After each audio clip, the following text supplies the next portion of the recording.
നീ ഇവിടെ നടക്ക വെച്ചു. നീ ഇവിടെ ഇട്ടിട്ട് പോകാൻ എനിക്ക് അറിയാൻ പറ്റായിട്ടൊന്നും അല്ല കേട്ടോ. എവിടെ ഉരുള് പൊട്ടിയെന്ന് പറഞ്ഞേ? എന്റെ കെട്ടിയോളെ കൊച്ചിനെ കണ്ടായിരുന്നു. ഇവിടെ പേടിക്കണ്ട, ആ ഏരിയയിലുള്ളവരെ എല്ലാം സ്കൂളിലോട്ട് മാറ്റിയിട്ടുണ്ട്. മണ്ണിടിഞ്ഞതാടാ. തീ നിന്ന് ഓടി കേറി വന്നേ. രാവിലെ മഴയില്ലായിരുന്നല്ലോ ചേട്ടാ, അതാ രാവിലെ പണിക്ക് പോയേ. അവളെന്നെ വിളിച്ചു കാണും. എന്റെ ഫോണ് സ്വിച്ച് ഓഫാ. കറണ്ട് ഇല്ലായിരുന്നല്ലോ ഇന്നലെ രാത്രിയിലേ.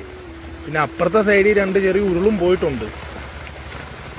ഞാൻ ഈ കവലയ്ക്കാൻ വന്നപ്പോ ആരുമില്ല, കടയൊക്കെ അടച്ചിട്ടേക്കും. അവിടുന്ന് ഇങ്ങോട്ട് നടന്നു വന്നപ്പോ മണിച്ചേട്ടനാ പറഞ്ഞേ നിങ്ങളുടെ വീടിന്റെ ആ ഭാഗത്തൊക്കെ മണ്ണിടിഞ്ഞിട്ടുണ്ട്, ചെറുതായിട്ട് ഉരുളും പൊട്ടിയിട്ടുണ്ട്, ആൾക്കാരെ കുറെ പേരെയൊക്കെ മാറ്റിയെന്ന് പറഞ്ഞു. അവിടുന്ന് എങ്ങോട്ടാ ഏതാന്നൊന്നും അറിയത്തില്ല. അതാ ഓടി ഇങ്ങോട്ട് വന്നേ. എന്റെ കുടുംബവും പിള്ളേരും എല്ലാം സ്കൂളിലുണ്ടടാ. ഇനി പശുവിനെ ഒന്ന് അഴിച്ചോണ്ട് പോകാൻ വന്നാ. എത്ര നാളായിട്ട് അനുഭവിക്കുന്ന ദുരിതമായിട്ടാ. ഒന്ന് സമാധാനമായിട്ട് ഉറങ്ങാൻ പോലും പറ്റുന്നില്ല. മഴക്കാലമായി കഴിഞ്ഞാലേ ചങ്കി തീയാ. ഇന്നലെ ഉച്ചയ്ക്ക് അമ്മായപ്പം വിളിച്ചപ്പോ പറഞ്ഞ മഴയാണെങ്കിൽ അങ്ങോട്ട് പോരാൻ പറഞ്ഞ.